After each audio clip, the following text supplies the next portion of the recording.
Eh bah putain. Ça faisait longtemps, hein, ouais. Je vais pas dire que tu m'as manqué, mais en vrai, on était pas loin. Bref, aujourd'hui, je te présente 3 mangas de la maison d'édition Komiku. Pourquoi Komiku? Bah parce que Komiku, c'est le sang, tu vois. Que sans le sang, bah tu meurs. Que si tu meurs, tu pourras pas découvrir les mangas de la maison d'édition, ni même mettre un like à la vidéo. Parce qu'en vrai, si tu mets un like, du coup, ça fera du référencement. S'il y a du référencement, il y aura des vues. S'il y aura des vues, il y aura de l'argent. S'il y a de l'argent, j'ai une Lamborghini. Si j'ai une Lamborghini... C'est vrai qu'elle était peut-être un peu trop longue, cette intro.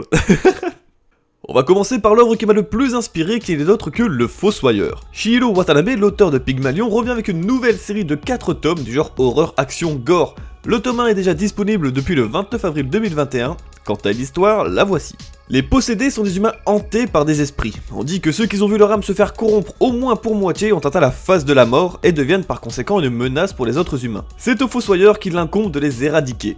Itsugi, qui fait partie d'une lignée de fossoyeurs, admire son père pour le travail qu'il accomplit. Seulement cette tâche particulière cache une vérité bien cruelle qu'il s'apprête à apprendre à ses dépens. Le Fossoyeur, c'est le manga qui m'a le plus intéressé, qui m'a gardé en fait en haleine du début à la fin, déjà de par les dessins mais aussi le scénario, parce qu'au final, pour sauver les gens, il faut les tuer.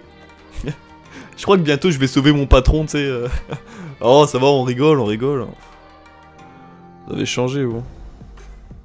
Ouais. Les tisserands de la vérité. Voilà le nom de la deuxième des sorties récentes de Komiku qui m'intéresse.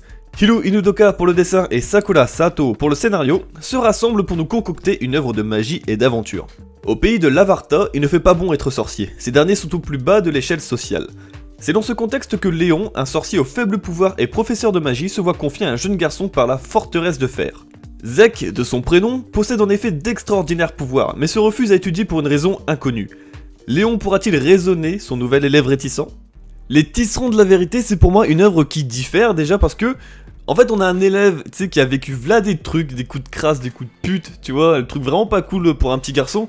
Et de l'autre côté, t'as un professeur de magie qui lui aussi, en fait, à son âge, avait vécu v'là des trucs, v'là des dingueries, tu vois, des coups de pute, des trucs, des crasses, tu vois.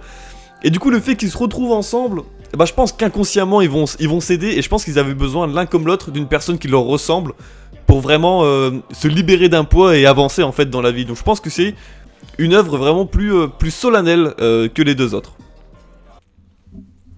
Putain, je l'ai fait en une prise ça, merde.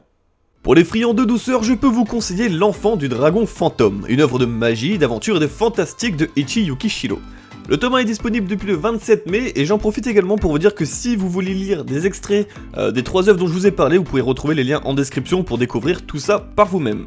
Dans cette œuvre, il existe un endroit où l'on jette toutes les choses dont on souhaite se débarrasser. Il s'agit de la forêt de l'abandon. C'est dans celle-ci que Dodo, un dragon proche de la mort, va recueillir et élever Eve, une petite humaine délaissée.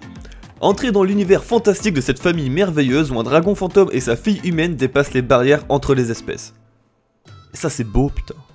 Pour moi, cette œuvre, c'est une œuvre douce, touchante, poétique même, je dirais même. Après voilà, moi je préfère le sang, tu vois, donc le Fossoyeur ça reste mon préféré des 3.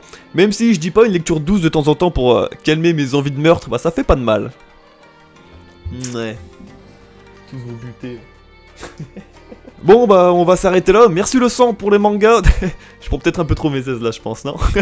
Bon sur ce, abonne-toi, moi j'ai pas que ça à foutre, hein, salut.